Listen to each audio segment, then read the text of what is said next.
welcome to this podcast thing, something like that I'm starting now. My first guest is Anthony Vincent. He is a YouTuber, amazing singer, and a friend of mine. We're going to be discussing a variety of topics, including gratitude, clout chasing, and just the weight of what it is to be a YouTuber in this space. There will be more of these. It's a constantly evolving project, and I hope you stay with me for the journey. Let's get into it. So one thing that I remember us talking about plenty before was the whole, I have this idea in my head of like clout chasers versus artists, right? And I remember my first NAMM in Anaheim. I went there. It was the day after I dropped that Rob Chapman video, which blew up. And a bunch of people at NAMM were like, oh, you're the guy that made that fucking Chapman video. And I also got like a guitar made for myself from this boutique company. And that was the first time I actually met you in person. And yeah. I remember emailing you afterwards being like, dude, I don't know if I like the person that I'm becoming, because I'm having a lot of feelings and intuitions that I feel not good about myself. like I remember that. Yeah. I haven't thought about that since just now, but I do remember that email. I don't remember what I told you. It was. Let's see if I want you to continue, and then I want to see if like what I would say now matches what I told you in the email. Okay, that's fair. I don't remember specifically what you told me, other than you got to work your ass off to keep your head on your shoulders, right? And there was something else there too. But it was like really fucking encouraging. It was super helpful at the time, because I was like, holy shit, there's actually someone I can like talk to about this who like gets it. You know? It was really really awesome, man. Thank you. Of course, anytime. I feel like I've talked about this. We've talked about this, that anyone who does anything similar to what we do, if you do anything on the internet, if you're a personality that's putting yourself out there in any capacity, there's a lot of us who are going through very similar things. So it's good to communicate with people who do something similar.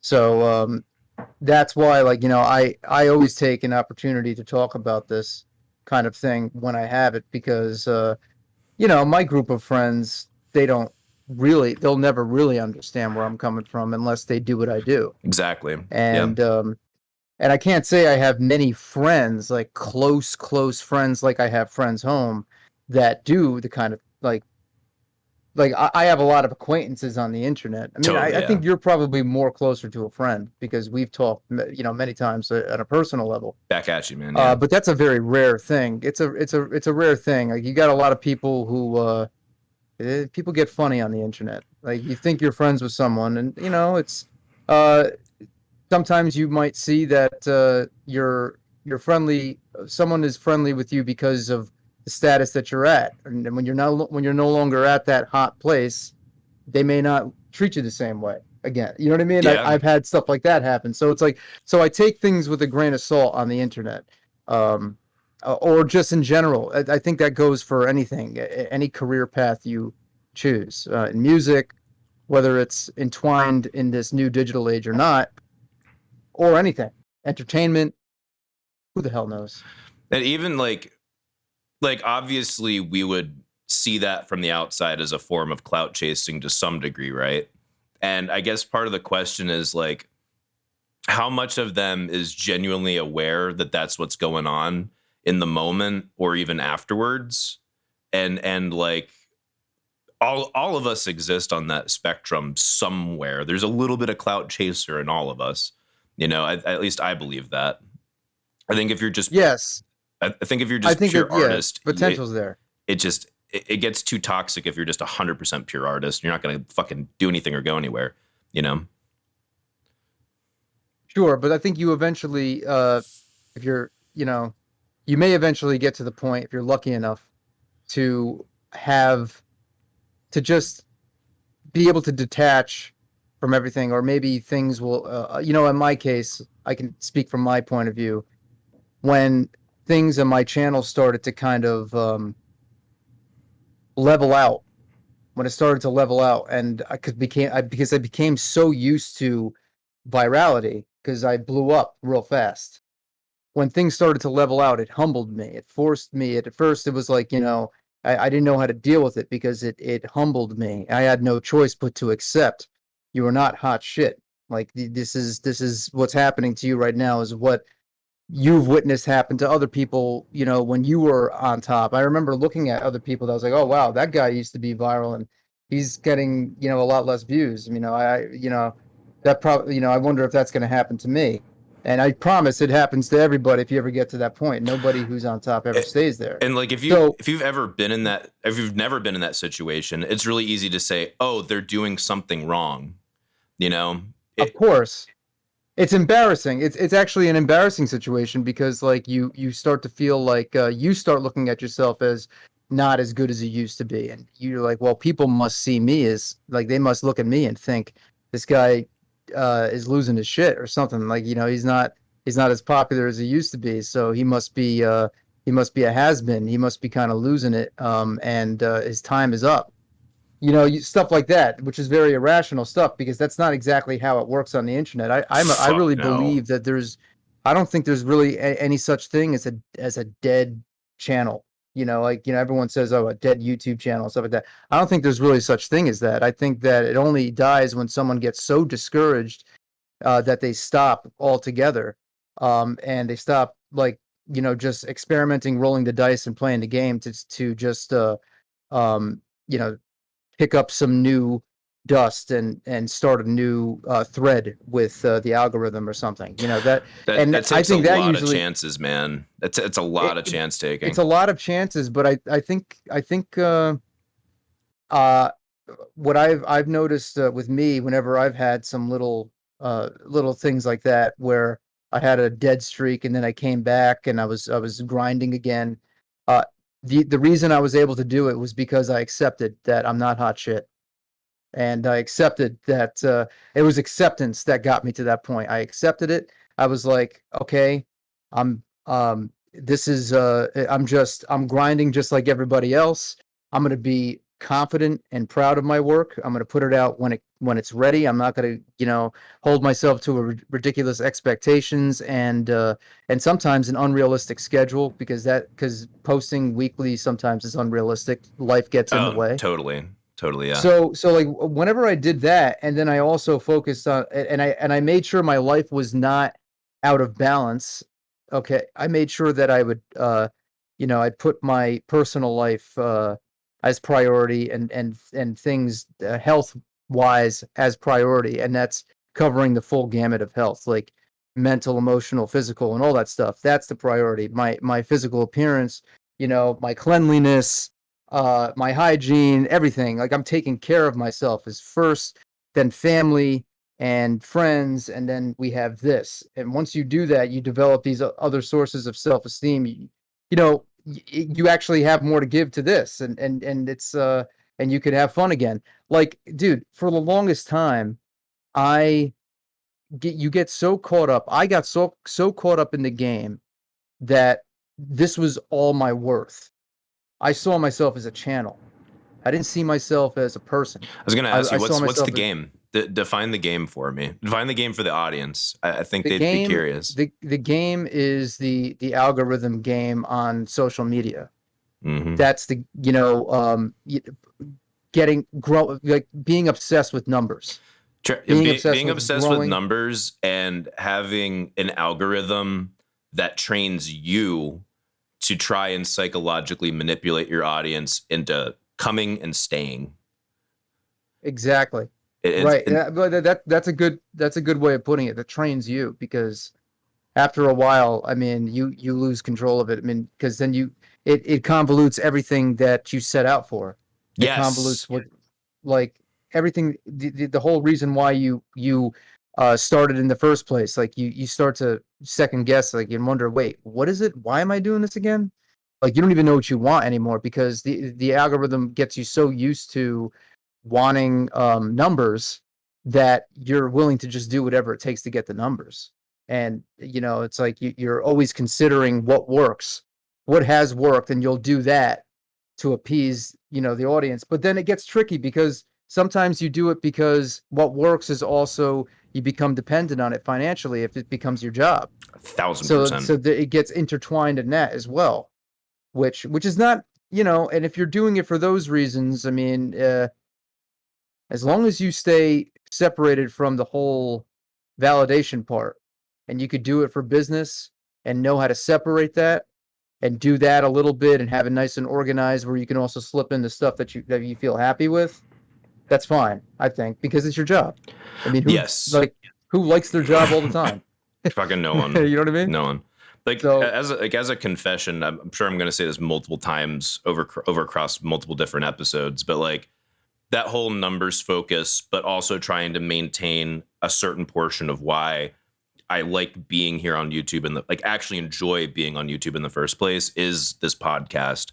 It's a way of, like I was saying to you, getting a shitload of content done in a less production time and then being able to use that for clips and like throw it out there. It's kind of a strategy to try and do both things at once, and we'll see how it cultivates. I think if the content is solid enough, I don't think it's going to be an issue.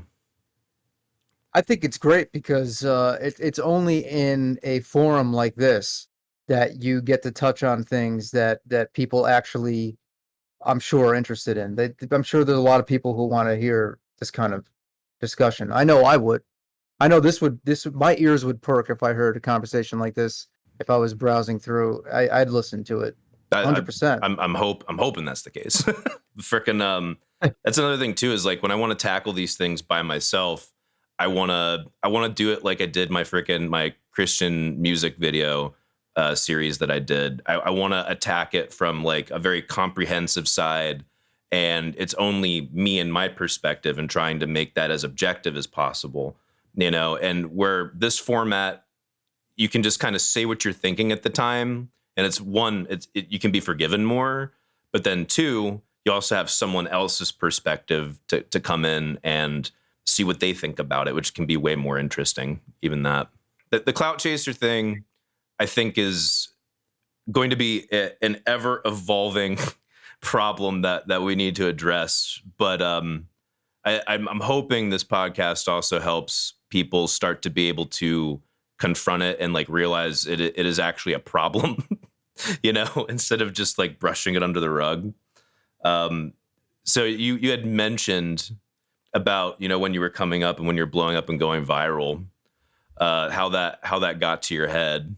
How did you react when you started getting contacted by music labels? I wasn't like, labels didn't just like line up and contact me and like it's not like I had like a bunch of labels that contact me and say, "Hey, I want to sign you," or something like that.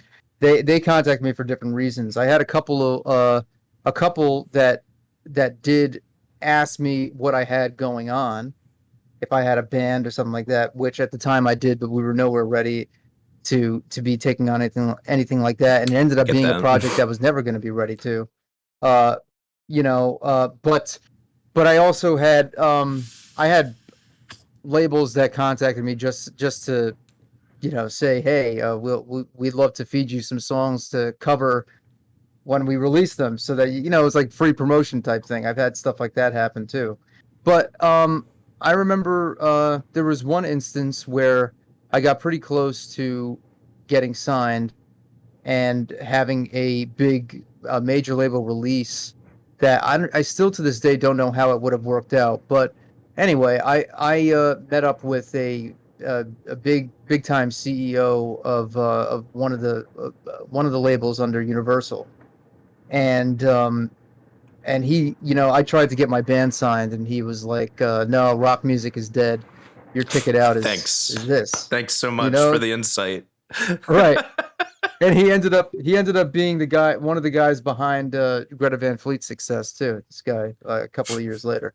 Shock. But but when this stuff happened, though, I remember at the height of it all, I definitely felt bigger than I was. I remember feeling like, wow, this is really accelerating, like out of control, and it kind of was. I mean, it did get pretty damn big. The internet sensationalism of it all was pretty rapid. And I did feel like, I did have people that contacted me for collaborations that I felt was below me, that I probably would, now it's like I collaborate with people um, who are like, just starting out. Like if you're good, there's a good chance that I might do something with you now. It's like, doesn't matter to me if you're this guy or the other. But yeah, there was definitely a part of me that felt like, I was too cool for certain things. And um it fucked me up a little bit, like, as far as my perception, my overall perception. I definitely feel like I was in a I was caught in a loop of uh getting a dopamine fix and searching for that next hit, and feeling disappointed and withdrawals if I didn't get it. Um, and the dopamine hit, of course, was more success, was more viral videos, and it Yeah. took me far away from what the hell I wanted, because I had originally gotten into it because, like, I'm like, oh well, if I'm getting exposure, this kind of exposure, well, this is good for my music career. This is good for me, actually going and being in a band, and being a real, like, professional musician out there in the world, and doing my thing with a real career, with a traditional career. And now it's like, being a YouTuber, I guess, is technically considered a real career, but I still, guess like, that one might be up for debate still. I know, but it might be up for, yeah. I don't trust it. I don't trust this. I don't trust this platform. I Well, don't. even just like That's why, fucking like, cynical people who've never even tried to do the YouTube channel being like, get a job, fucking hippie, lazy shit, like, right, like, thanks, you cunt who's never tried anything, right. Well, people can't. There are still a lot of people who don't know how this works. I mean, you won't know until you've been here, like, and you've experienced like the start of the growth of a channel, getting signing to a multi-channel network, and then getting sponsorships, and I don't know, like, there's a whole other world that I didn't even know how it worked years ago, but I saw people doing it and I was like, well, I want to get in on that, because, like, I just felt like, hey, the grass is greener on the other side, but I was wrong. So it's more of the same shit. it It's is all a mindset thing. more of the same shit. Totally. Okay. So fucking having said about the dopamine hit, I just finished a workshop with my friend, Kiki. She's been working on this stuff for a while and was basically beta testing it on me and a couple of our other friends. I First and foremost, highly recommend you do it, dude. I think it would be awesome What is for this? you. What is it? She calls it shadow boxing. That's the only thing I can really say up front without spoiling anything. And it helps you examine yourself as a creative and kind of centered around who you are, getting in touch with that again. For lack of a better term, it was very helpful for me. The best way I can describe it is like when I was young, youthful, probably a lot more cynical and resentful than I am now, but I had like this visualization and I could like fucking feel it of these flaming eyes of a fucking wolf, and like right here at the fucking pineal gland was like stimulated and pointed to a fucking spear. And that's when I was hungry. It's when I was focused. That's when I was in. And it's like anything was doable, and when you do things, they become way fucking easier. And I guess there was a part of me that wanted to let that go without realizing that I wanted to, because I found it childish. It's like, this isn't like empirically in the world. It's just my imagination and it's silly. But it's like, okay, yeah, it's silly. So what? I'm fucking silly. I'm a fucking Right. silly bitch. And that's fine. That's totally fine. It works for me. And part of what I discovered through that workshop for me too, was the dopamine hit thing. I shouldn't say discovered through the workshop. I guess like realized like I already knew this ahead of time, but like it helped me refocus it into something more meaningful.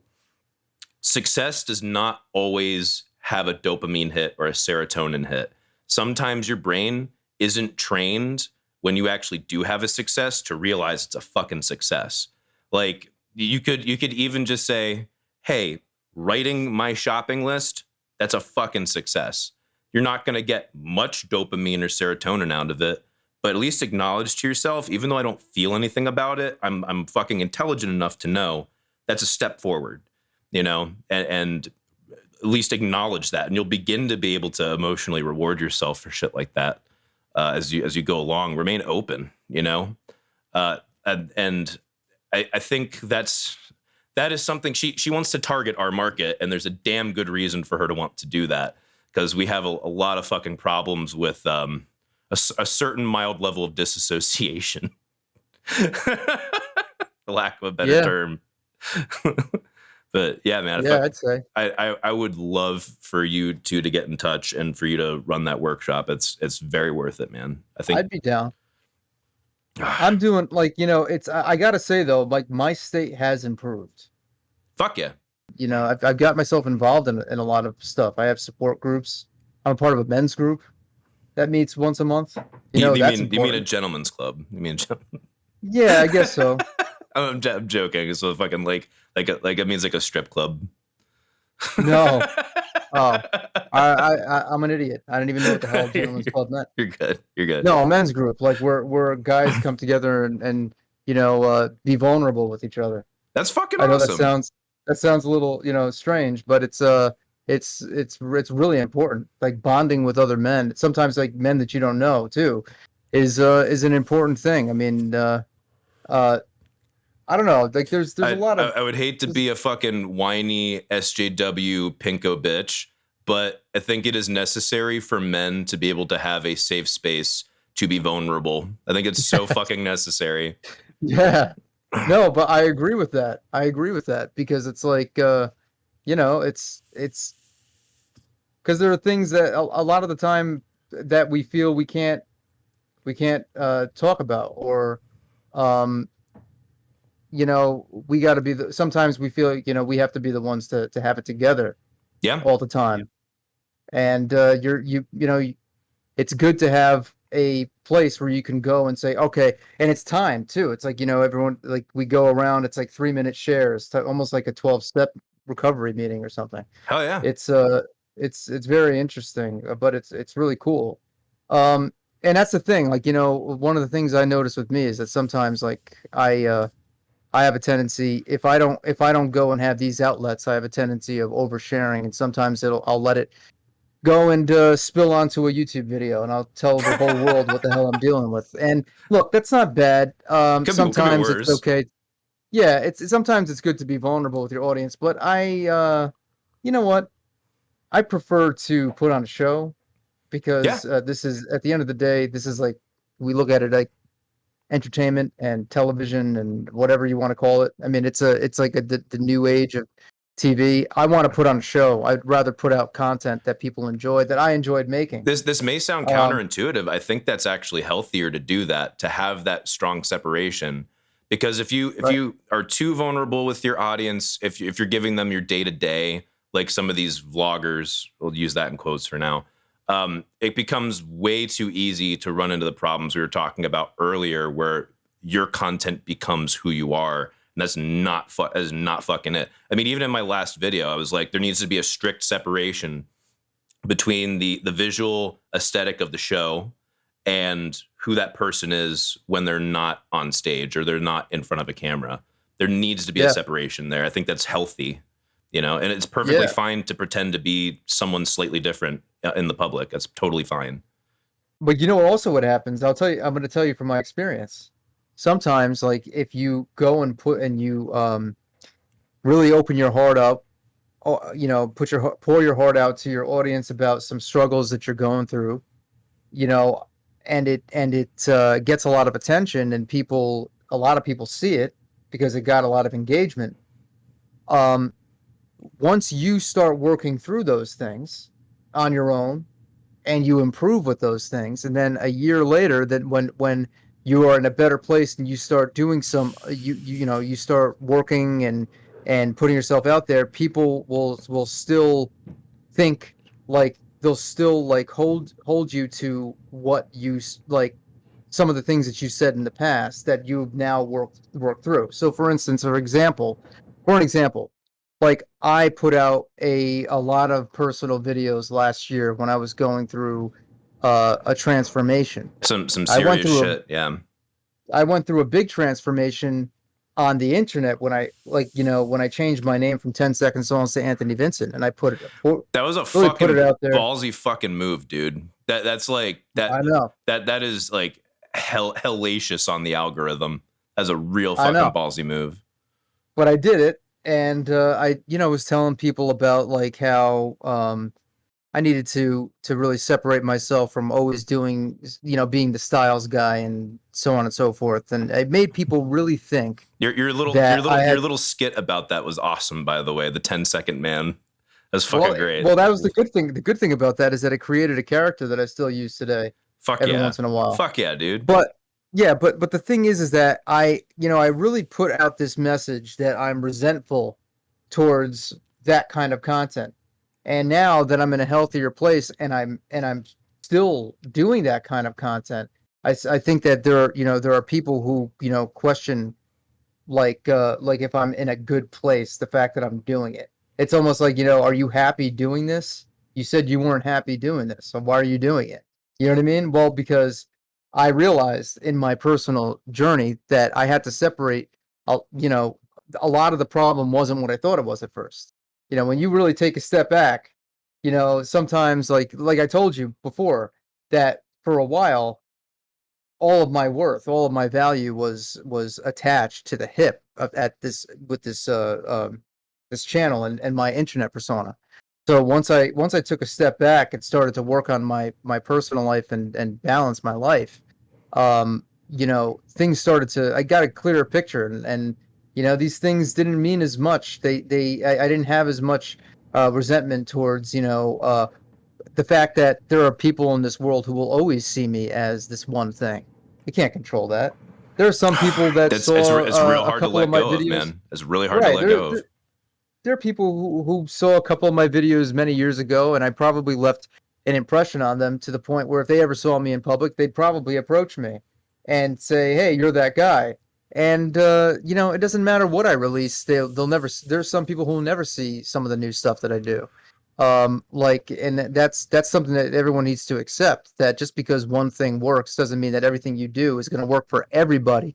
You might have a core group of people that listen to everything you do, but you got to accept that if you have that one thing that happened to have taken off bigger than the other stuff, then I think that's a blessing. It's a blessing, and it means more when you can see yourself as more than that. Fuck But yeah. you got to be the one. You got to be the one to see yourself as more than that. Like you're the only one who can do that, because if you just you can let other people's opinion define you, but you'll be running around in circles because everybody's got a slightly different opinion about you. There's not one person who sees you in the same way.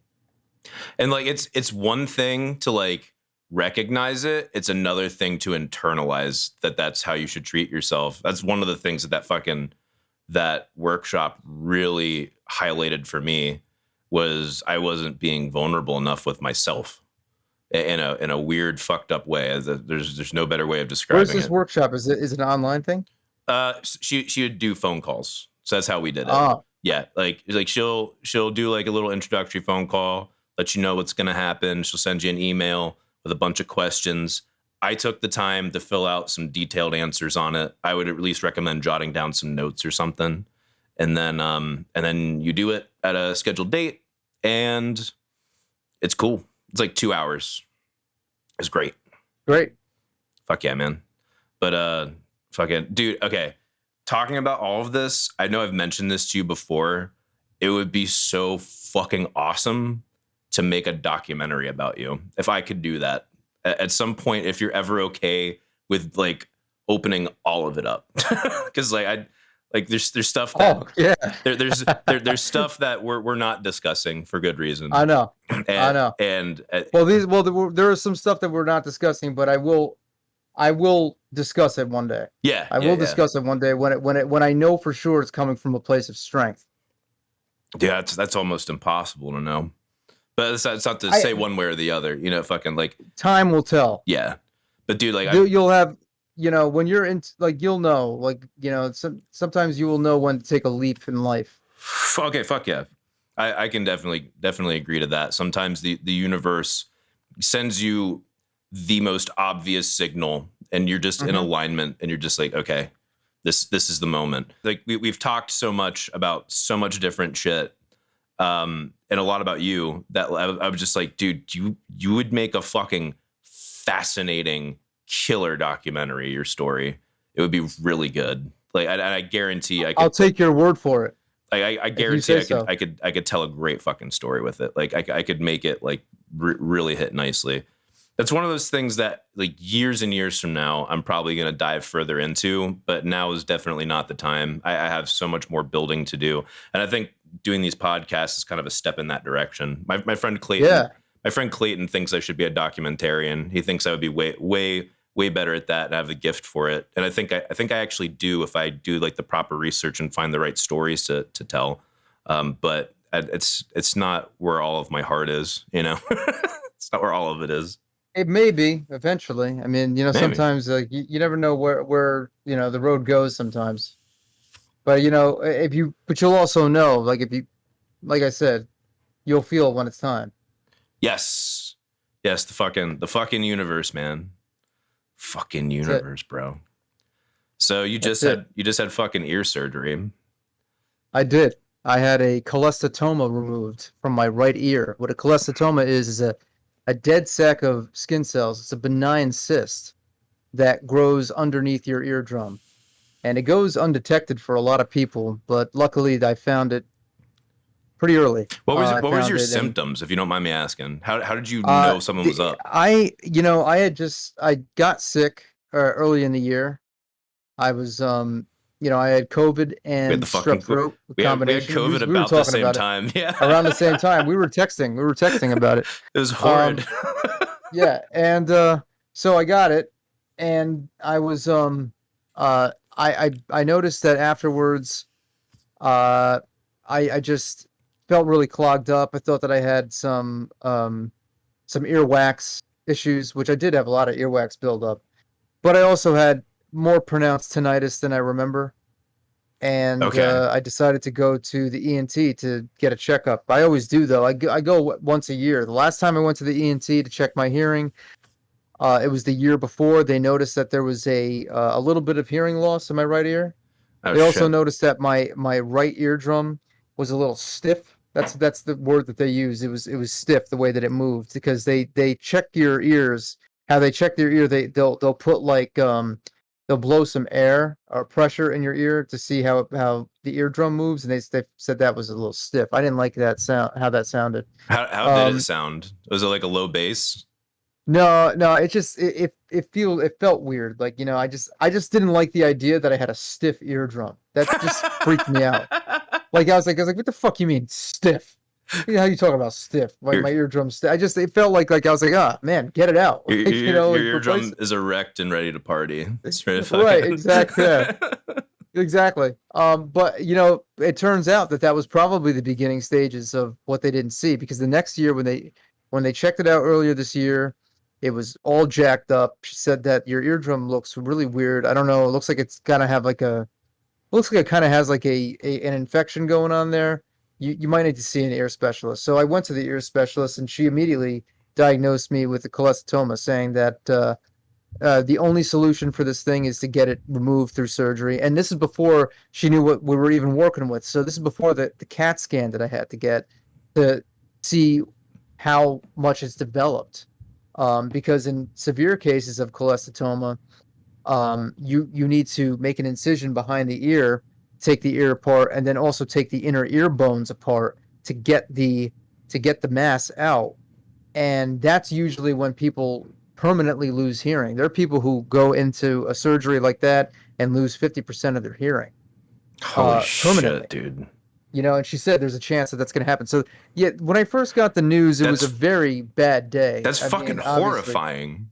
yeah, it was a very bad day when I first got that news. But luckily, when I went to go get the CAT scan, which was another thing I didn't want to do. I think that was a little nerve wracking in and of itself too, because my mind, I was, I have a history of like health anxiety and being a hypochondriac. So I was like, oh, they're gonna find something else in that.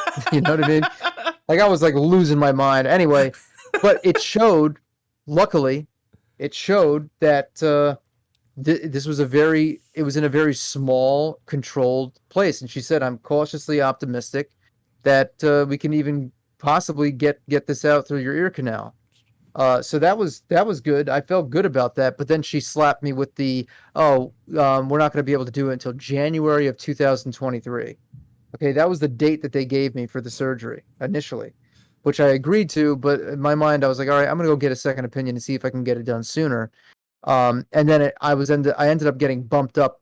They ended up having an open slot in June, so I got it out of the way. I did try to get it done by another doctor, but they didn't take my insurance. Dude, the Gotcha. medical system is so fucked up. It's so crazy, like, how don't get me delayed everything started. is. Yeah, dude, it's crazy. It's so insane. I always like I didn't realize until I actually had to go and deal with it. Unless you have something dire, like something seriously wrong with you, you're going to be on a big ass waiting list, man. Or For unless anything. you're just like insanely fucking rich, and Yeah. you're just like, Yeah. I can pay for the best immediately. I have the money to throw at that. I recovered nice. I mean, I got the surgery on June 3rd, and it's basically healed up. I got all my hearing. My hearing is maybe it's back to what it was before the surgery, which I had already lost. I lost about 10% of my hearing in my right ear. So I'm happy that at least I have that, and not more hearing. I was just worried about more hearing loss. I can deal with having a little dip in my hearing. When you say 10%, do you mean like 10% like unity level, or is it like certain frequencies are fucked up? Certain frequencies. Okay. Like if I Gotcha. go like this, if I this is a big test for me. Like moving my that high pitch sound that your fingers make. I'll hear it nice over here. If I do this, I hear it a lot less. Interesting. Okay. So there's a little bit of a dip in the high frequency. It feels like, though, and I don't know if this is my imagination, I'll be getting a hearing test on the 18th. I'm going to go get a hearing test. It feels like it's a little bit better, though. It feels like it's a little bit better, but not by much. Okay, that's good. And I still have a little tinnitus, but that's just whatever, man. I mean, it's not like crazy tinnitus. Sometimes it bothers me more than others, but some days it bothers me more than others. But there's what helps with that? Anyone who watches and you have tinnitus, the tinnitus sound therapy, you can find countless 10-hour plus videos on YouTube, all different types of noise: white noise, brown noise, violet noise is my favorite, because that actually kind of sounds most like my tinnitus. Oh no shit.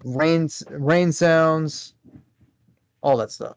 How does that help with the tinnitus? Now I'm very curious. Well, because it apparently, like, I think what it does is it forces you to focus on that sound, and if you match the volume of your tinnitus, you're basically training your brain to tune out the noise. Once you turn that off, like after you let it go for if you're sleeping, people listen to it while they sleep. I mean, I've always had to listen to a fan while I sleep. It's the same thing, kind of the same thing. If you're one of these people that need to listen to some kind of noise when you sleep, it's the same kind of effect. No shit. And because tinnitus is not an actual audible thing. It's your brain. It's all your brain is making that. That's why they had such a problem kind of coming up with a cure for this thing, because there really isn't a cure. It's this is your best bet. Have some kind of sound therapy, so you can train your brain to tune it out. That's really it, I think. At least that's how I see it. That's what's worked for me. It makes sense. That's fucking crazy, man. I'm very blessed to not have any ear issues to date. I probably could use a cleaning. Chances are, like a proper deep clean.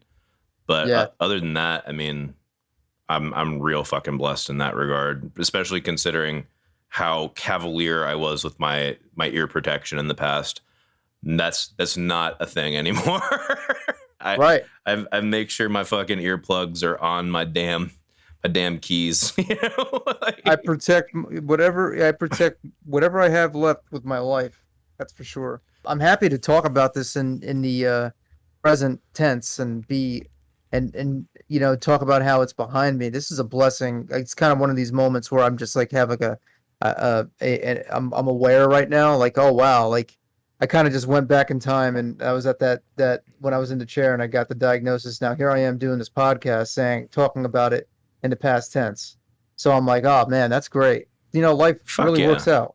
I'm very happy to be completely responsible for your gratitude, Anthony. Of course. But like, you want to know something else? Like we're talking about before, like separating from the whole clout chasing and dopamine mindset. It's really been keeping me in line, man. Gratitude. I come up with a list of 10. Big represent. Oh, minimum. At minimum, I'm not kidding. Every day, 10 items of gratitude at minimum that I write down every single morning. I think you challenged me to this before, and I have not done it because I'm a fucking pussy. 'Cause I'm terrible. Well, I never used to do it. Even when I may have told you to do that, and I probably wasn't doing it myself, but now I'm doing it. That's fair. That's fair. Yeah, and now I'm doing it, and it's like, whoa, what a difference, man. I should have been doing this all along, but you can't get yourself to do things that you're not ready to do yet. That's true. That's true. If there's one thing that I think is the proper cure to the clout chaser problem that we were talking about, 1,000%, I think it's gratitude, and like gratitude and humility are like kissing cousins, two sides of the same coin type of thing. And I want to make sure I am very clear to anyone that hears me use the word humility. I don't mean just putting yourself down.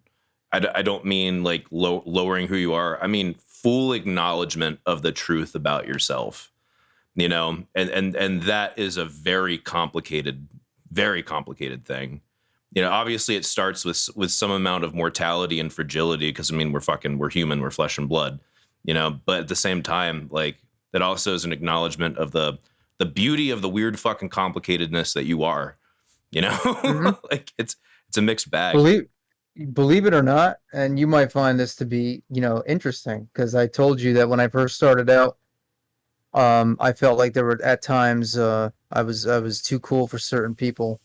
And whatever.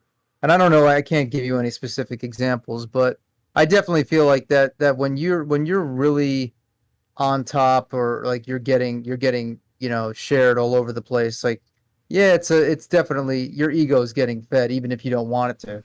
1,000%. Even if you really don't want it to happen, it's happening. Like, so look, whether you like it or not. But believe it or not, the thing with me, that I've had a real difficult time.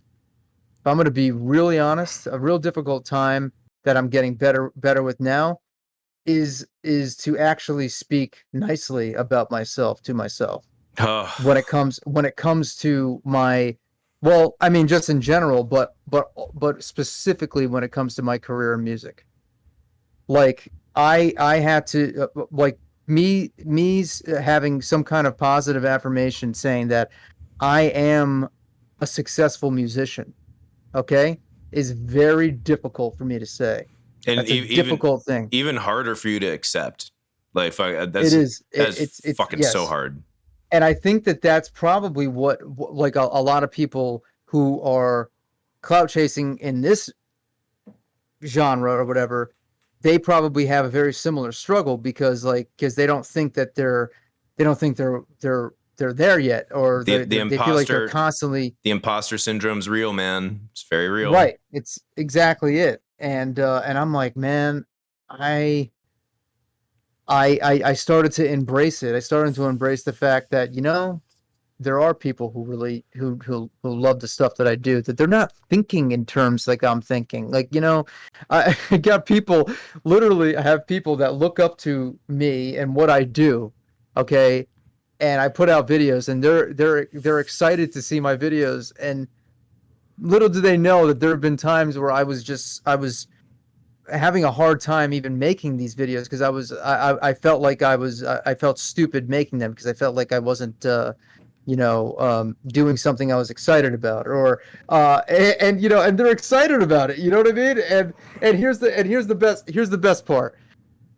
Going back to when I talked to you about when I mentioned how I opened up and was vulnerable to my audience, then I go and pour out my problems to these people that look up to me. No wonder why they're concerned. I'm like, wait, this guy that I look up to, he's having problems. They feel bad. It's like you're putting too much weight on these people that actually they care. They do care. They do fucking care. This is why you need to stop yourself and say, and accept that.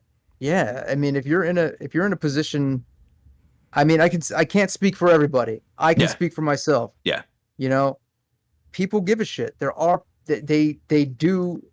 I mean, like these people, there are people who watch my video, like they care in a sense of like a fan who cares, like, they're fans. You got a good white pill going here. Keep moving. Keep going. Yeah. So people do give a shit, and they see it differently. Like it's a really it blows my mind to think about it. Like when I consider the other side, that's not tainted by all of the shit that all of this negative self-talk and the second guessing that I do. That's all like, this little voice that's trying to tell you something different than the truth. That's not like their perception. Like, there are people who really see things differently. They see it like just they take it with a grain of salt. Yeah. And that's been helpful. That's been helpful to me lately. Dude, I haven't actually put that into words. That's why I'm a little. I was trying to find the right words right there. Yeah, good. To kind of because it's the first time that I'm working this out. This format like articulating is the best. This format is the best place to have forgiveness for not being perfectly verbed and right. If I can. Yes, I've watched a lot of Jordan Peterson. One of the greatest lessons that I took from him and all the mistakes that he's made with his media shit is don't be afraid to take a moment and digest your thoughts before you fucking speak them. And I think giving people that moment of silence to not expect anything immediately, to give them patience and to give them grace to be able to have that moment of, well, humanity to properly run through something. And even still, the answer still might be, I'm not sure. That's something I've been working a lot on over the last few years. Also with what you're saying about people care, that is one of the big reasons why I would love, and I still haven't put all of my thoughts together on this yet because it works. It's in a complicated economic system, but I think the best way forward for art right now, in my opinion, would be the patronage system. 1,000%. Instead of people paying directly for art like it's a product, although you can have that option, just not like demanded, not a social expectation. Maybe it would even be a social expectation to a degree. But really more having it come from the fact that the people fucking care. And the people that care more are willing to invest more into you. And the people that care less will be like, you know what? I listened to this song once. And I thought it was pretty fucking cool. You moved me enough that, here's a buck. Here's a fucking buck. And I mean, it's not a lot. And maybe some might even argue it's not enough, but it's something. And I think that will also drive the meritocracy side of music more as well, into merits that we maybe haven't even fully conceived yet. Right now, Right now, the merits are who do you know, how do you get access, and how do you stay sexy enough to make a profit for someone else, not for yourself. You know, those are the merits right now, and those are fucking objectively fucking terrible merits for art. I feel like a patronage system would be less reliable, which sucks, definitely sucks, but it could also be more reliable for artists who wouldn't have an income otherwise because they wouldn't get access. And on top of that, it keeps them a little more fucking honest. Now, you're still going to have the problem of audience capture, but audience capture still fucking exists even with the existing label system, because the audience capture is how is the audience responding to you so that your label gets fucking paid and gets a return on their investment.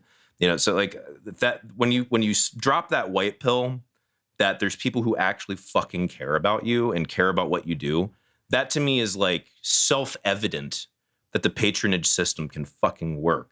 Again, I still haven't fucking figured out all the details yet, and I wouldn't want to throw it out there as like the end-all be-all solution without really sitting down and properly planning it and examining it. But man, Right. that really speaks to the heart for me, dude.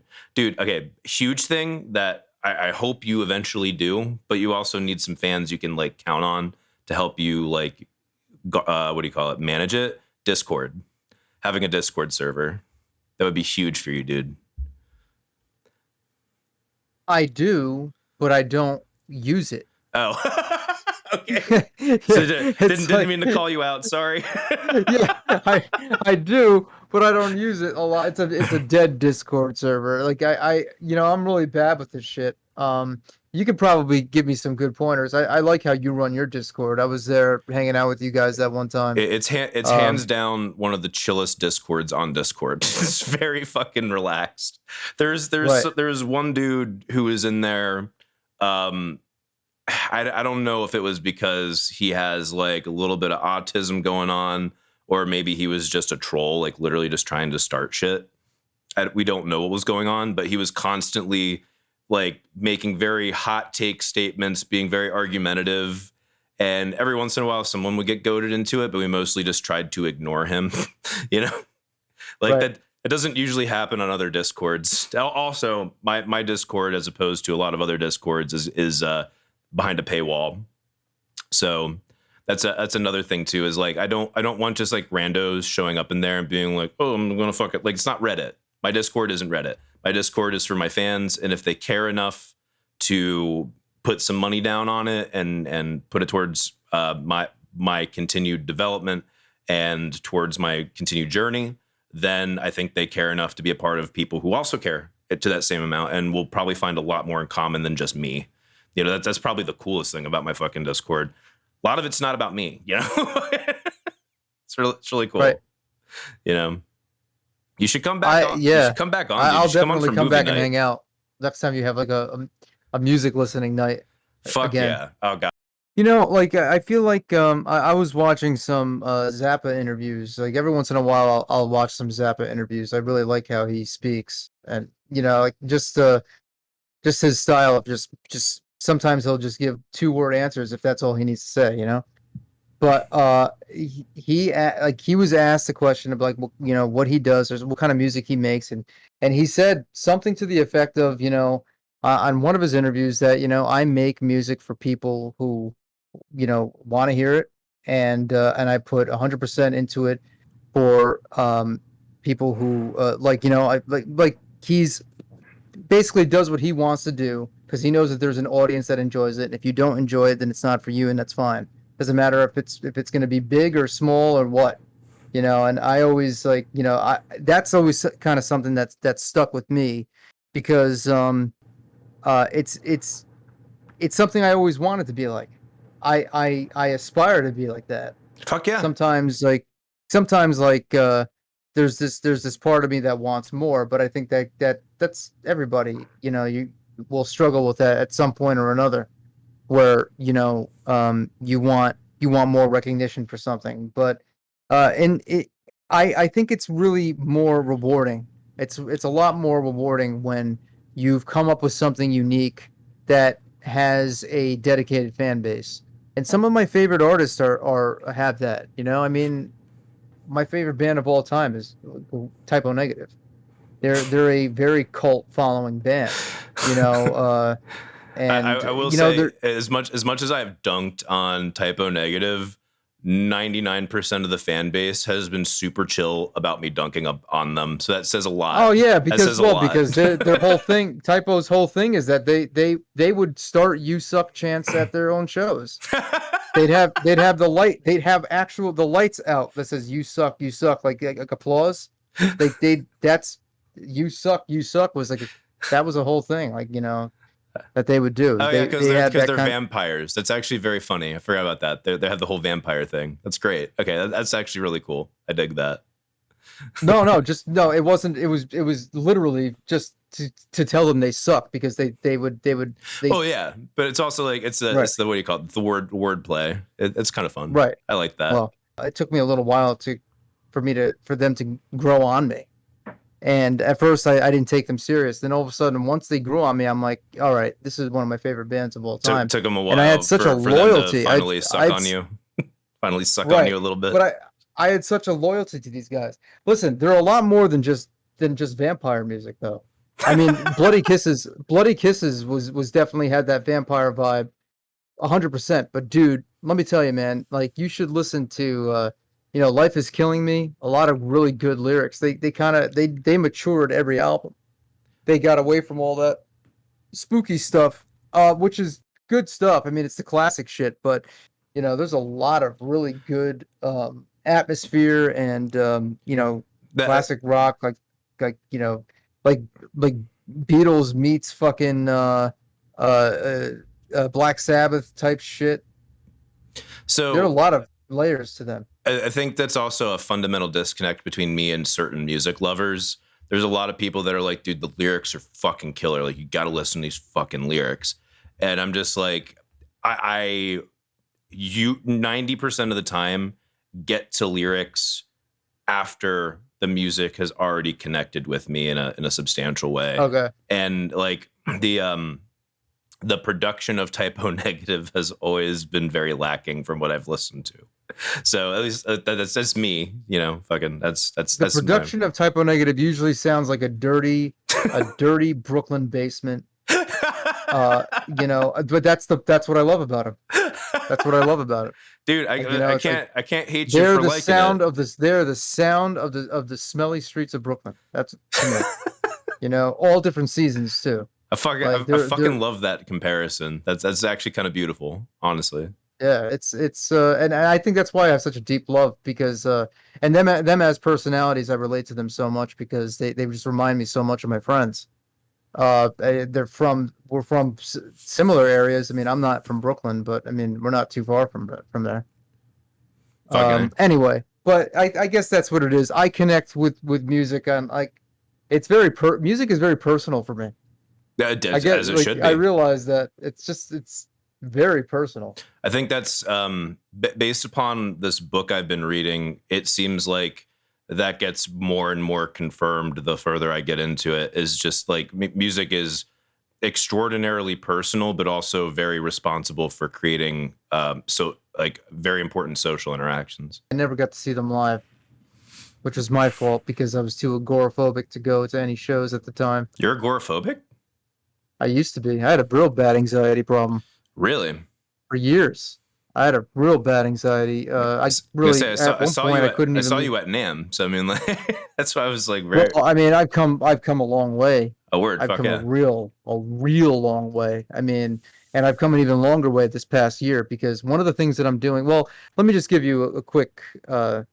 Back in high school is when I started having panic attacks, and Shit. my comfort zone got real small, real fast. That's usually how it happens. If you start having panic attacks and you start thinking about it a lot, your comfort zone will go from, you know, everything to, you know, it'll start becoming, it'll shrink Makes to sense. like Yeah. the four walls of your room. You know, and that's how it happened for me. I couldn't barely even leave my house that summer of my freshman year of high school. Then I got help. You know, I got help. You know, some therapy and all that stuff. Whatever. worked through it, did some, getting involved with music was big for me. That was definitely a big help, forcing myself out of my comfort zone, playing shows and stuff like that all through high school. Um, but I still had a lot of crutches. Like, I I had things that would trigger my anxiety. Like I wouldn't be comfortable traveling into the city by myself. I wouldn't be comfortable going on a train by myself. Definitely not a plane by myself. And if I did, I'd have to be with my safe people, which is usually my like friends and family and stuff. And that carried with me for many, many years. Like, that was the crutch that I had for many years. So when you saw me at NAMM, that was a step up because I was with some friends. I wasn't with like, my usual safe people.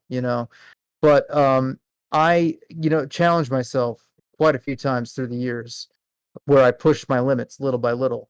And that's the best medicine, by the way. If you're like, in my experience, what I've learned is that that's the best medication is to actually, exposure therapy, to go and do the things that you're afraid of, to live through that fear, because then that Fuck yeah. becomes ammunition for the next time you do something, and it gets easier and easier, and it really does. You may not realize it at first, but it does get easier and easier. You And build now you what I'm build the doing, objective evidence that turns into courage to face it and be stronger. absolutely, and you access like a gold mine. You access this cavernous treasure of Fuck yeah. pure happiness and love, and pure I love that phrasing, by the way, cavernous treasure. it is, because you got to chip through a lot of rock to get to it. This is the real stuff. This is not like the quick fix, like, oh, my video just went viral happiness. Like, this is like the real stuff. This is, oh, I just conquered a fear. I just went out and experienced real life. Like I experienced life. Like I would get those feelings all the time when I went on my I went on a tour for the first time when I was actually social media support for one of the tour. It was a Halestorm tour, and Oh what fuck they yeah, don't know word. about this, yeah, what they don't know about it was that I was on that tour as me. I was doing some social media stuff on my channel and sharing it on Instagram and stuff like that. But what they didn't realize was that that was one of the most challenging things I ever did in my life, No to go on a shit. plane by myself, to go out there, and I mean, I cried before I left. Like, Holy like I was a shit, kid dude. going to my first day of kindergarten. I like 27 years old, cried before I went on a plane to Baltimore. No, plane to New Orleans to go, and because I've never been to New Orleans before. I've never been anywhere. And that first night when I was at New Orleans, and the sound guy handed me the mic to go in front of 2,000 people to go talk about some fucking promotion for the show, because that's all I did. I would go in before the show, rile the crowd up, maybe like, scream at them a little bit, and then the band would come on and I'd give promotions for the night, saying, yeah, then hashtag this, whatever. So, but when he gave me that mic to go on that stage, and I went up, I'll never forget the first night I was in New Orleans. He gave me that mic, and I started my body started going straight into a panic attack. Like I got the adrenaline and everything, and I was like, oh shit, like, I I just gotta go. So I had this panic attack, and I grabbed the mic, because of course, I felt like everything was on autopilot at that point, and I just went right up to the crowd and screamed, New Orleans or whatever. Their roar kind of snapped me back into character, and that's an experience that I always take with me. That experience, that's probably one of the most healing experiences of my life, because that's like an ammunition I always go to, because it's like I was scared shitless about going on that tour, and I went there by myself, basically on a plane by myself for the first time, thousands and thousands of miles away from my comfort zone, nobody I knew, a band that I admired, but I didn't know them. Yeah. And of course, that makes it worse. That doesn't make it better. Okay. And I'm in front of 2,000 people I don't know, and I got to speak in front of them. All eyes are on me, and I got through that shit. I'm like, wow, I can get through this tour, no problem. And it carried over to a lot of things, and uh, it definitely changed my life. So yeah, go out and do things. As much as you don't want to do it. Like, what I've been doing this year.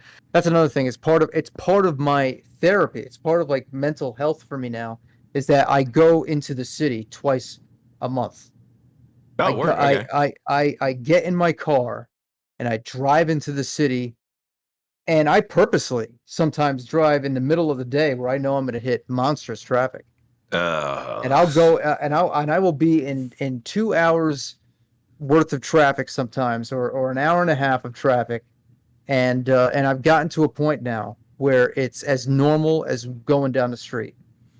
Dude, And if there's one thing that destroys my gratitude, it's city traffic. Like, period. but that's it the thing. instantly But turns me into a fucking I understand. misanthropist so quick. I understand this because you're talking to one of the most impatient people you'll ever meet. Okay, cool. I have such road rage, but for some reason, whenever I go into the city, that goes away unless somebody does something really stupid. Then they'll set me off, or if someone beeps at me for some stupid reason, then I'm gonna call them every name under the sun, Yes. and I'd get canceled really fast if you ever heard what came out of my mouth, real fast. But though, here's the thing, like, there are some really cool things that I came real cool things that helped me. Like I like came to the conclusion, like, I let my imagination run while I was stuck in traffic once, and I was like, you know what? This is kind of like I started to compare it to you ever been to Universal Studios and go on those rides that the screens are moving, but you're in the I, car, but it feels like you're moving. I've done one of those at Busch Gardens. That was years Okay, and so years ago. there's like it's a ride that you feel like you're moving, but you're really not. Yes. It's screens and stuff. So Really technically, cool. you could just get out of the car and walk out if you want. That's what life is. That's what it dawned on me one day. I was like, holy shit, that's what life is, because there's no escaping our minds. We can't just like open our heads and just walk out. Like, This is where I have my Joe Rogan moment. You ever done DMT, man? I know, but it's true if you think about it, man. I'm just as capable sitting in traffic than I am anywhere else. We're connected. There's no better time to be in a traffic jam than now, because we still have like we got a fucking, who knows what you have in your car. You got a tablet, got all the music in the world that you want to listen to at the tap of your fingertips. Whatever you want to listen to, you can listen to it right there. You can call whoever you want. You could FaceTime anyone you want. It's the same shit. Like if you were sitting home doing absolutely nothing, it's the exact same shit. The only thing you can't do is control when you can go to the bathroom. Hey, have you ever done DMT? No, but I would definitely fucking love to. Truly and honestly. From everything I've heard, it seems like you access something in what we would describe as metaphysical that we otherwise don't have quite the same access to on a day-to-day basis. Well, that's because that's what's released when you die. Okay, I heard that. It's what releases when you die. It's also what's released when you dream as well.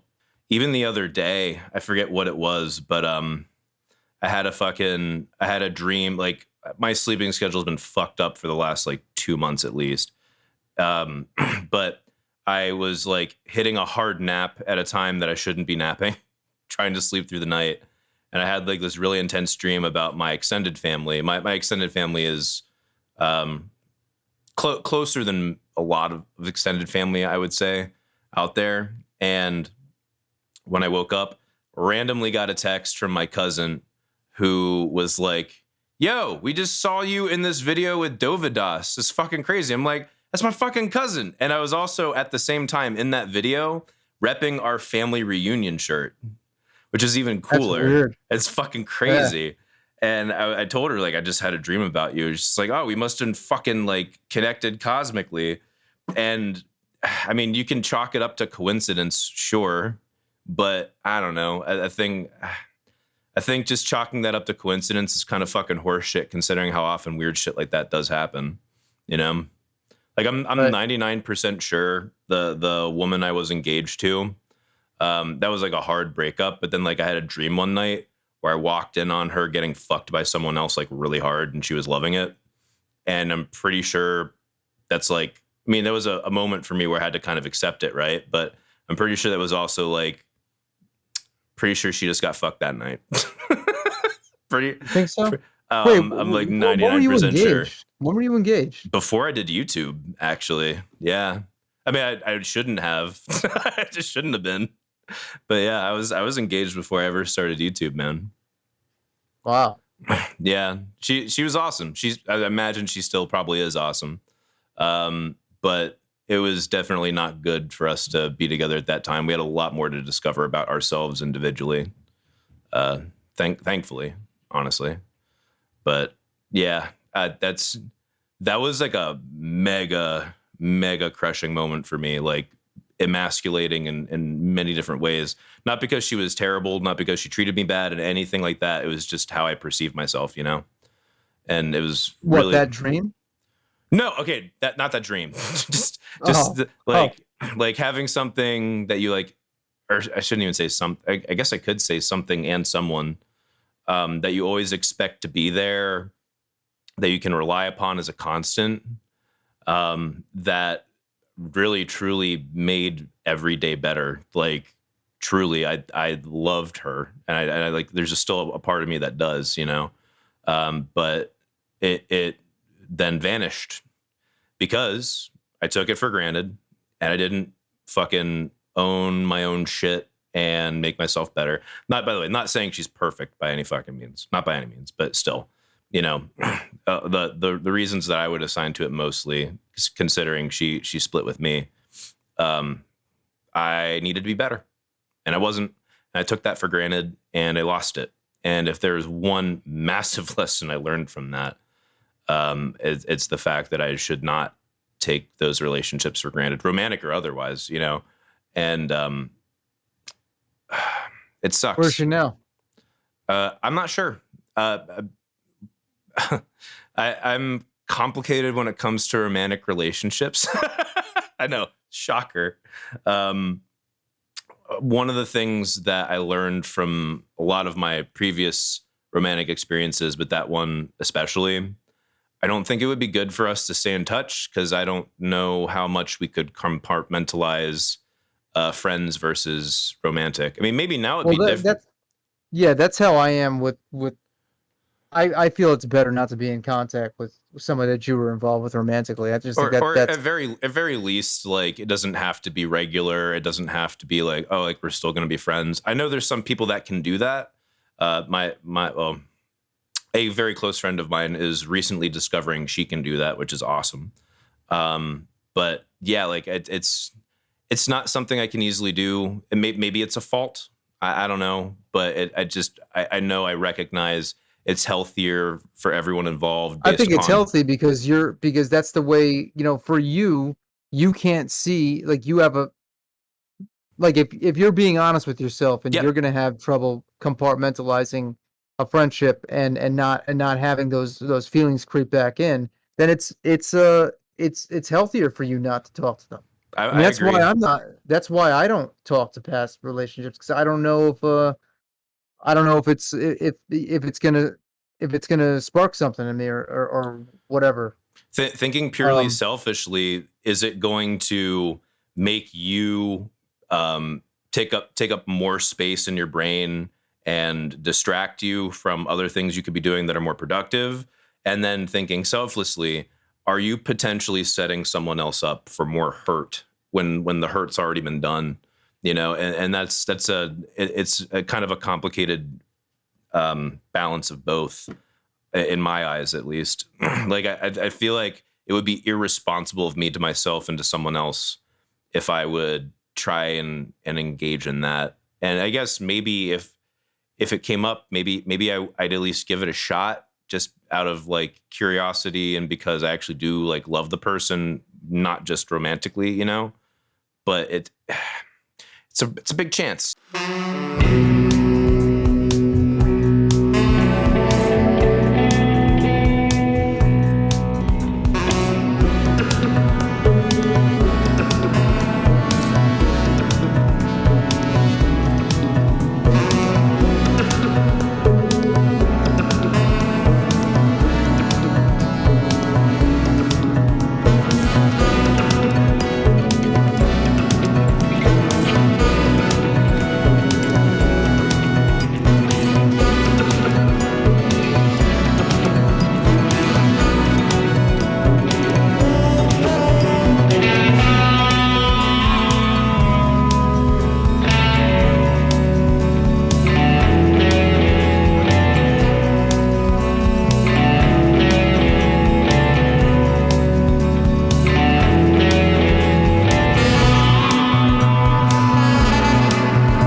Be friends and all is well, you know. But that's the other thing too, is like how many of those fucking dudes that are like, oh yeah, we can just be friends, are secretly thinking in the back of their mind, this is the backup in case something goes wrong and she comes back to me, you know. And like how actually selfish is that? You know, like it's selfish, and I actually, frankly, I think it's pathetic. Yes, man. Yeah, agreed. Yeah, it's pretty fucking terrible. It's kind of like, yeah, it's I think it's emasculating, actually. And that's not to say that's what all those dudes are thinking, but there's probably at least a percentage, you know. Right. Unless you're really like mutually you decide like, oh wow, we'd be better off as friends. And that's a different story. I guess every situation is different. I've never experienced that, but I believe it's real. I definitely believe it's real. That I can see, but I don't know, man. I've been able to patch things up and have have somewhat of a decent relationship or friendship with exes before, but even the ones that I'm on good terms with. I mean, sometimes I'll go a couple of years without talking to them. Okay, so even that, there's been a couple of exes from when I was way younger that I would be totally cool with having like regular, like not like we talk to each other regularly type of friendships, but like we actually like talk to each other type of friendships, that for whatever reason they don't feel that same way about me, and I'm not sure why. I hope I didn't fucking hurt them in any way like that, which could be a possibility, at least for one. But yeah, I mean, like it's definitely possible. Right. I've never what encountered. The hell did you do? What did you do to them? Well, the one was after we were already broken up. We had like kind of dated loosely for a little bit in college, and I mean we were both fucked up, for lack of a better term.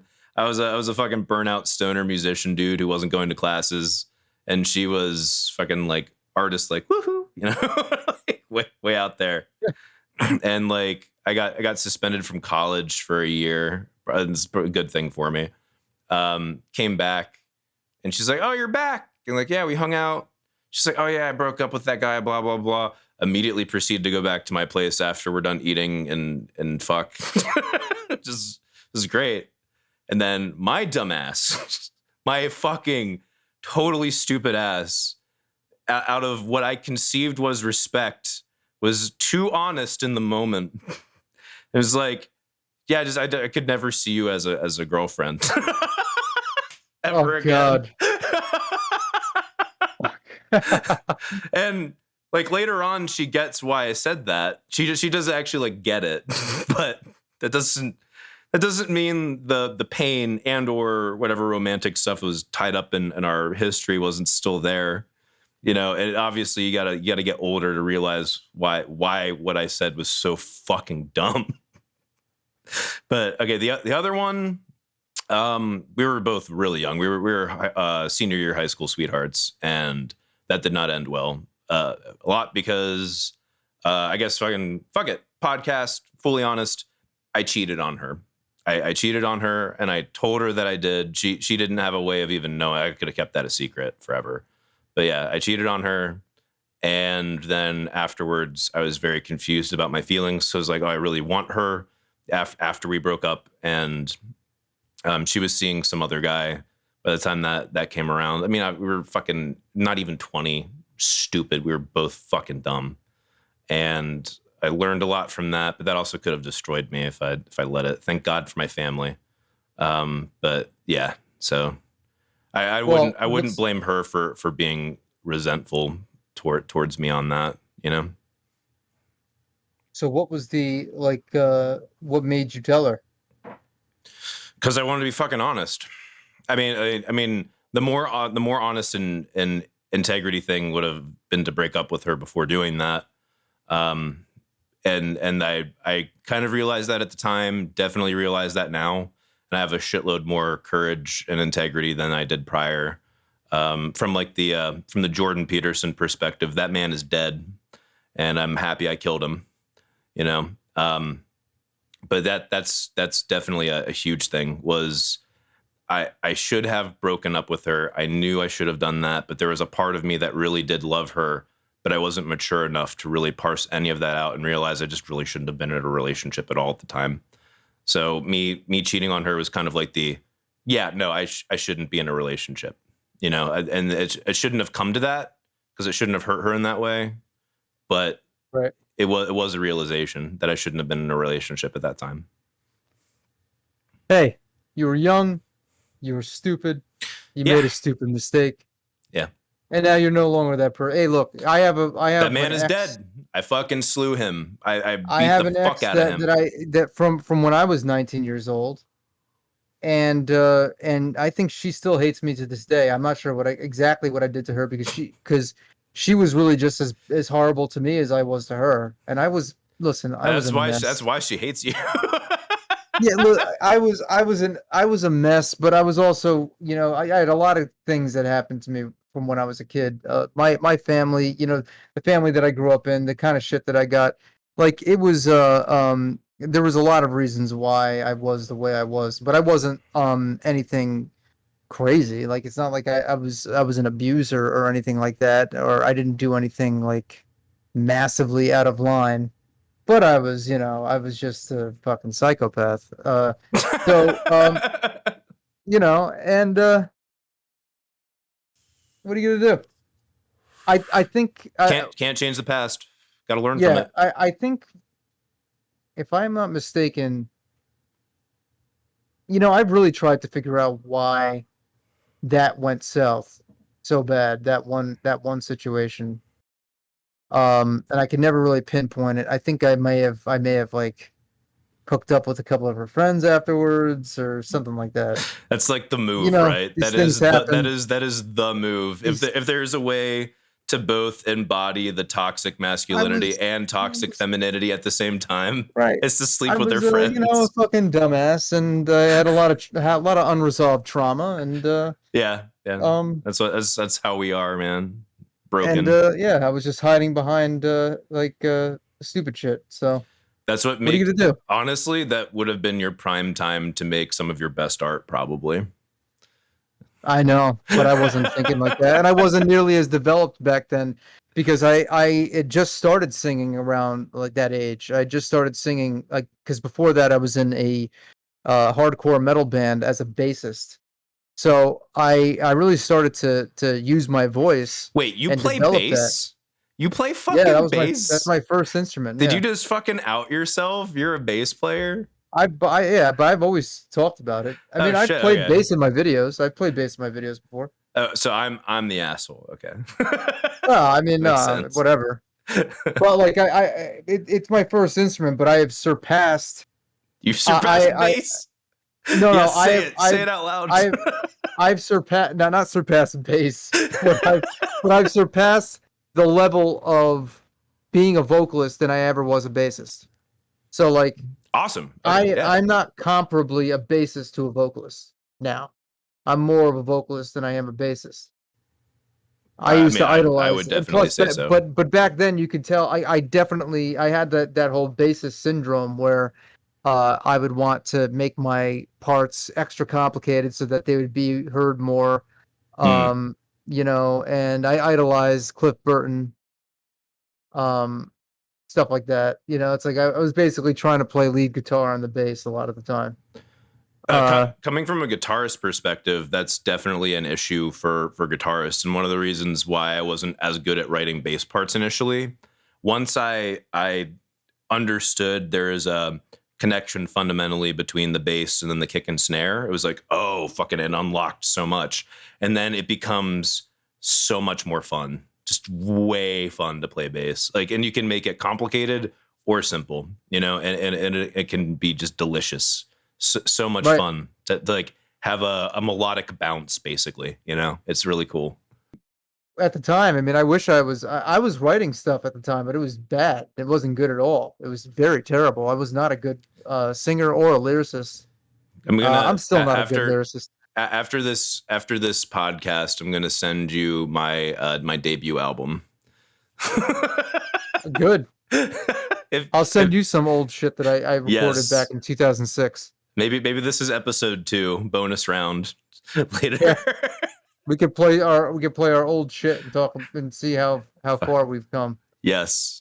But yeah, you were saying you weren't as developed at the time, so like being an artist wasn't literally like your thought. Nah, I mean, I was, if anything, I was like grasping at straws, trying to find something, trying to find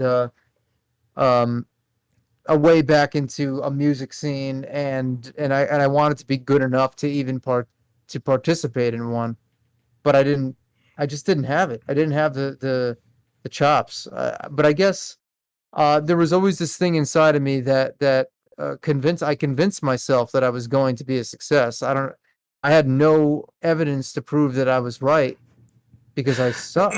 I was bad. Almost like that vision is more important than actually having the chops at the time. Honestly, right. If you can honestly visualize it as the proper visualization, you'll find a way to make it happen. You will. I'm telling you, man, if I have been able to develop my voice the way I have, anybody can. Fuck it. Okay. That's big. Because that's I big sucked, dude. I really sucked. I really sucked. I can't even imagine you sucking, like, honestly, like, and like you sent me some stuff where you've been like, dude, I don't fucking know if I'm losing it or not. And I'm like, I don't know what to tell you, man. Like, probably like drink water, you know.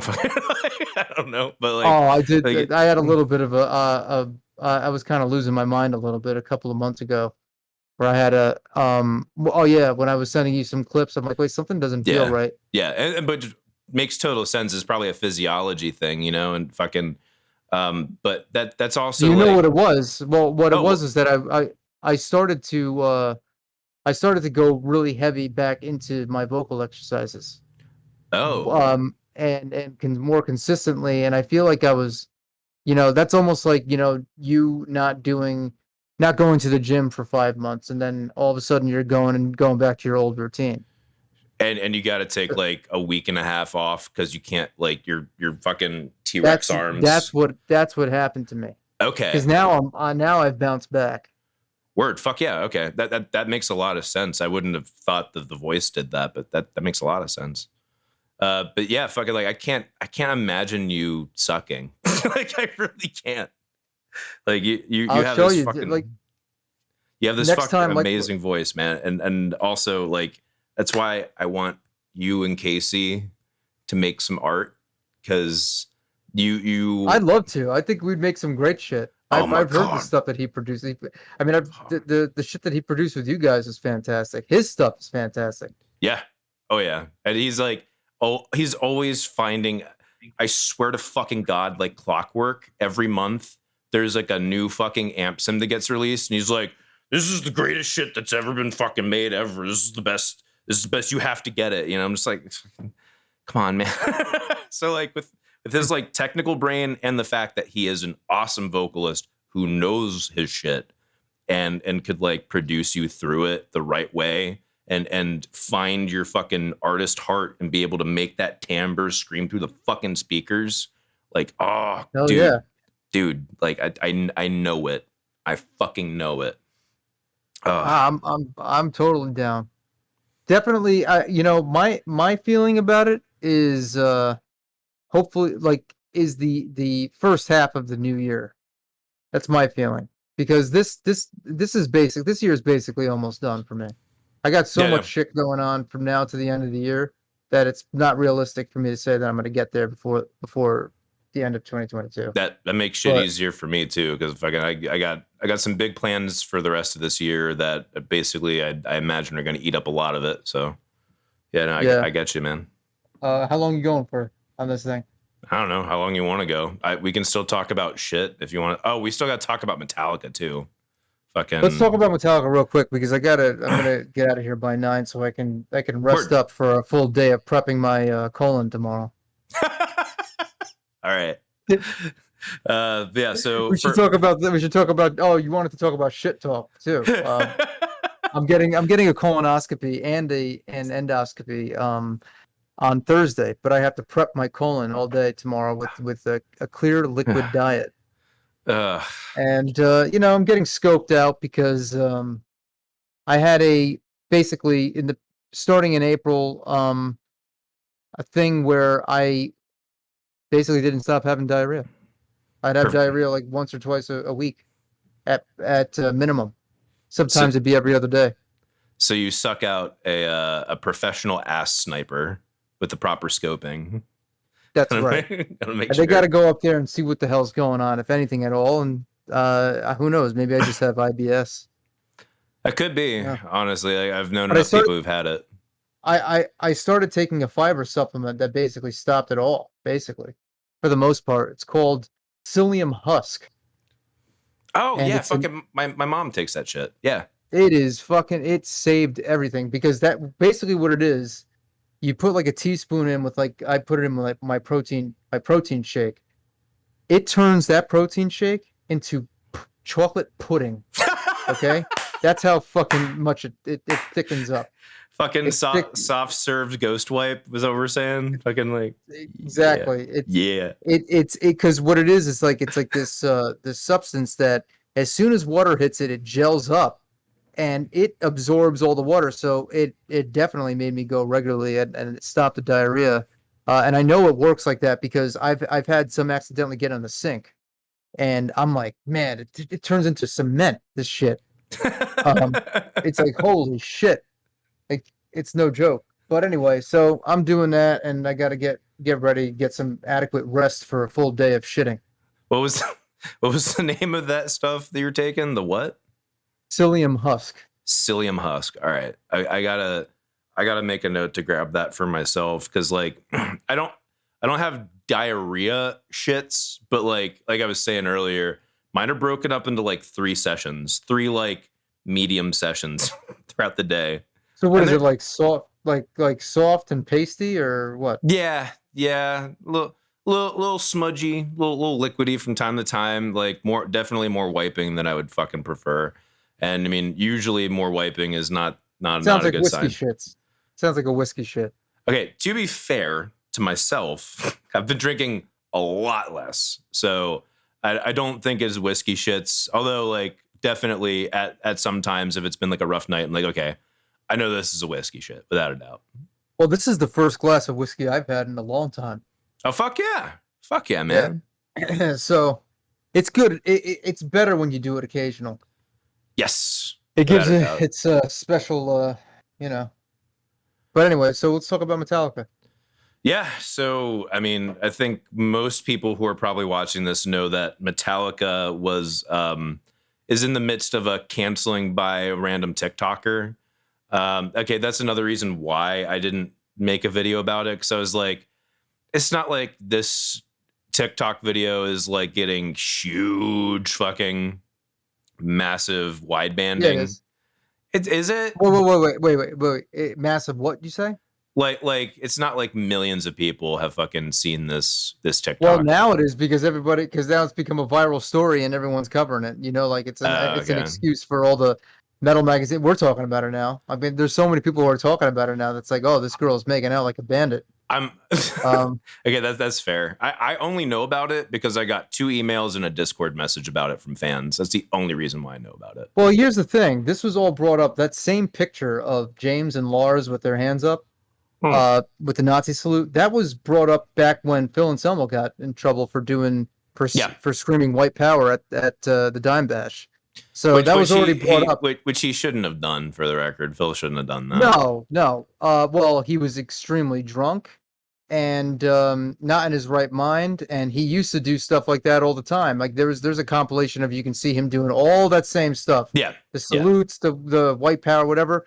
He used to do that. It had a different energy though when he did it back in the 90s. Like it was like what we talked about before we went live. We were talking about this situation, how yeah. like I feel like a lot of that imagery, that stuff that people used to do that stuff all the time. They would slide in that stuff to purposely be obscene and offensive. Do just like that was like a whole hardcore punk type thing that people did. Like I never saw it as them actually being like oh my god, they're racist or because no one They're just trying. They're just trying to be fucking that. edgy. It's like the same thing when you have like some of 4chan dropping in like Nazi memes. Like a lot of times, it's literally just to be edgy for the sake of trying to piss someone off. Exactly. You know? It's like that tapping into that G.G. Allen light. Yeah, That's what it is. Like G.G. Allen light energy. Like, you know, back then they were that was like punk, like it's to be fucking disgusting and you know, I saw it all the time. So I always chalked it up as that. I would say most times it was that. Like you can find examples specifically in the black metal community and some of the punk community where it wasn't as much just taking the piss. Like there was some actual Third Reich, Fourth Reich type of shit going on, but it's of course. But like that's should not paint the entirety of a movement. And not only that, but I mean, like I think Metallica has enough of a storied history of both like getting along with other races and like promoting them, working with them, and doing charity for them, that it's like is not even a fucking question. Like obviously they were just being fucking edgy ass fucking douchebags, you know. Well, yes, but that's not the big of course they put out that video where James said actually the musician ad. He said, he goes, you ever see the musician ad? He goes, you know, you want to play like Metallica, then you want to play Metallica, then you got to play like us. You ever see that musician ad? No. Okay. Well, they said that you want to hang with Metallica, well, then you got to be like us. You know, we don't like Jews, we don't like the blacks. This is what he said. Hey, I'm just like, but it's not racist. I mean, he's just being fucking. He's just fucking around. He's just fucking around. Yeah, I have friends in my life who do that just to fuck around. Who have many friends who are also Jews and blacks.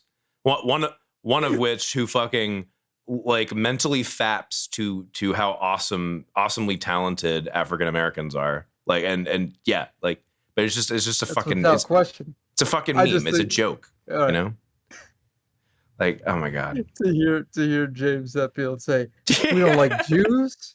We don't like the blacks. We don't like this. We don't like." It's just I laugh to myself when I think something like that because like that's what everyone acts like is happening here. Like there was a definitive. Someone made a definitive statement. They put it out. Like when the whole Joe Rogan thing happened. I think they tried to nab Joe Rogan with something like that. Oh, there's a few of them, but the last one was a compilation of him dropping the N-word. Right. Which when you watch it back to back, it hurts. It definitely hurts. But he had people come through the cracks to come to his defense. All his black friends. Yeah, you know, absolutely. And it's like it's funny because it's like it's like they act like Joe Rogan said. He goes, no, it needs to be said. I don't like blacks. I don't like, you know, it's like It's and that's how ridiculous. we play. That's how we play music. It's just it's crazy. I'm obviously, if you're watching this, there's at least a 50% chance likelihood that you're watching a clip of it right now. Like, I wanted to make a full video on it, but then I was like, all right, I'm just dunking on a fucking stupid kid who doesn't know her ass from her head. And she's just stirring up talk intentionally to get this much press. And fine, fuck her. Oh, by the way, I'm not commenting on her at all. Like, I don't even know what she did. Like, I haven't even seen the video, and I'm not about to go and criticize the kid over this stuff. I will. Like, I consider doing a video on her, so I did some research, and yeah, she's just a fucking gabby ass busybody. Ain't got better shit to do with herself, so that's what she does because she knows it gets clout. And then again, well, then fuck her. Then, you know, I take your word for it. Absolutely. Okay, fine. I'll join in on the hate. Not even full hate. I think she's just young and she just has very little fucking wisdom. Very little fucking wisdom. And is chasing clout.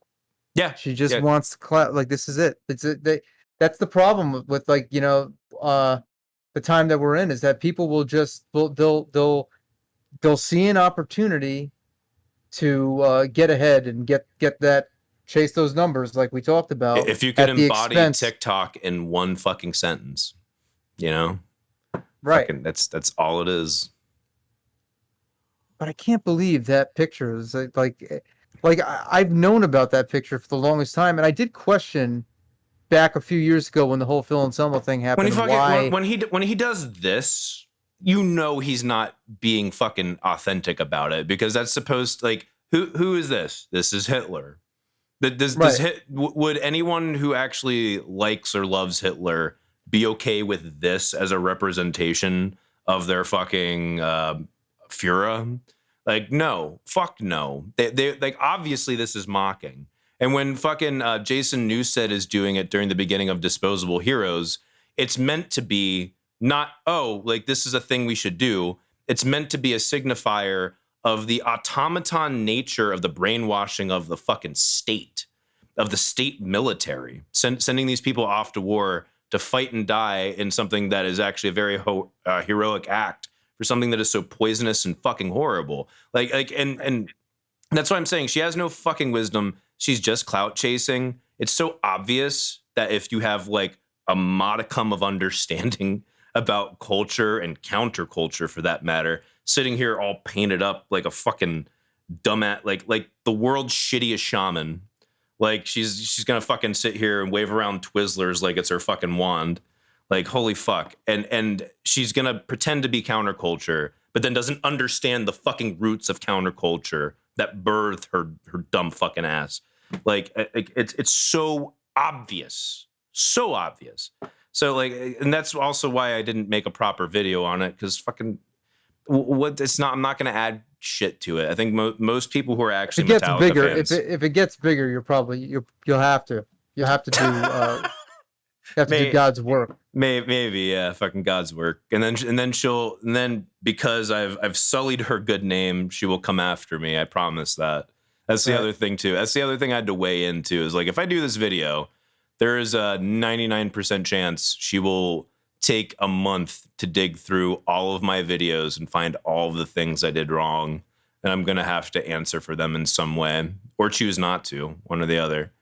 Yeah, that's why I keep my mouth shut, because I don't want anyone to find my racist stuff. It's a lot. It's a lot of work to have to figure out how to do damage control on your image. But it also depends upon, you know, is it actually your image, or is it just someone trying to paint you as something you're not? You know. Well, lucky for me, I've deleted all of the old podcasts that I used to do with my brother and our best friend. We used to have a show. It was Tuesday and Thursday nights. We used to podcast way before podcasting was even a thing. But starting in 2006 to about 2015, we had a show, and we would just purposely just sit, because we knew no one was watching. We would just say the most offensive shit. But it would be on. It would be on for everyone to. It would be public. And I remember when I went viral. Oh boy, did we delete everything. Yeah. I knew right then and there. I had the foresight to know that okay, this is not people will go back and find it. And by the way, it wasn't even that Yeah. bad. Like It was like yeah. on the level of like Howard Stern, Opie and Anthony type shit. Like Yeah, we were fucking like Howard Stern wannabes. Shane Gillis. Shane Yeah, Gillis is a great it was example. shock jock stuff. It really wasn't like, hateful or anything like that. But Yeah. it doesn't matter. Like that stuff is just there's no place for that shit anymore. And I Like think there's even an argument to say, especially in today's online discourse, you are taking a chance of rallying the wrong fucking people around it who want to read the wrong thing into it. Like there's something to that needs to be taken into consideration. So I mean, there's some amount of like, okay, I get you want to be edgy and you're friends and you're joking. Maybe some of your audience knows you're joking. There's some people that maybe don't know that you're joking too. So like it's a fucking weird space, man. yep, And you're right. not a spaceman.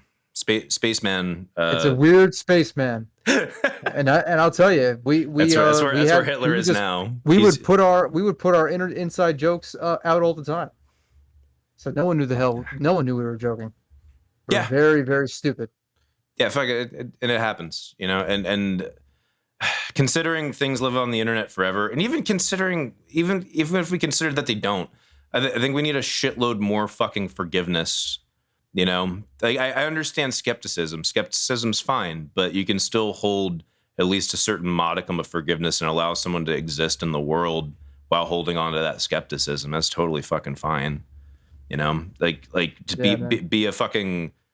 be a properly honed in, complicated human being. All right, it's your time. It's your time to roll. Yeah, it's time for me to get the hell out of here. Anthony, but it was a great. You kill, man. You are fucking awesome. Thank you so much. Seriously. Well, thank you for having me on, and I hope to do this more often. I'd fucking love to. This was a lot of fun. It's great. Yeah, this was a lot of fun. I like to just talk about shit. Like when you start talking about relationship stuff. Well, yeah, and shit. Actually, me getting scoped out. I'm gonna get scoped out in a couple of days. I gotta prep my colon tomorrow. But like when you start talking about like relationship stuff, I'm like, are you really talking about this? Fine, all right, we'll talk about this if you want. That's cool with me. Hey, dude, that goes into what makes an artist. If there's one thing, it's fucking heartbreak. It's a huge one. Oh God, yeah. I mean, that was like my first set of lyrics after my first relationship ended. When I scared her away because I was a possessive freak. You just reminded me. I cheated on that girl twice. Oh, good job. Fuck. Because when you said the song bit, I cheated on her like super, super early on, like 2 weeks into us actually being official. And that was horrible. But that was with my previous ex as well. So I was kind of still tangled up emotionally with the ex before. Oh God. Not saying this is good or excusable or anything, but I wrote a song about it. And I was like, oh fuck, yeah, I did do that. God damn. What kind of song was it? Was it like Blink-182 style or? It's on my first solo release. I'll send it to you. Oh God. Yeah, send it to me. Oh, it next sucks. Next time I come on, we'll play shot for shot. Yes. Old shit. Yes. All right, man. We'll see who sucks more. Thank you, Anthony. All right, dude. Thank you for having me on. Word.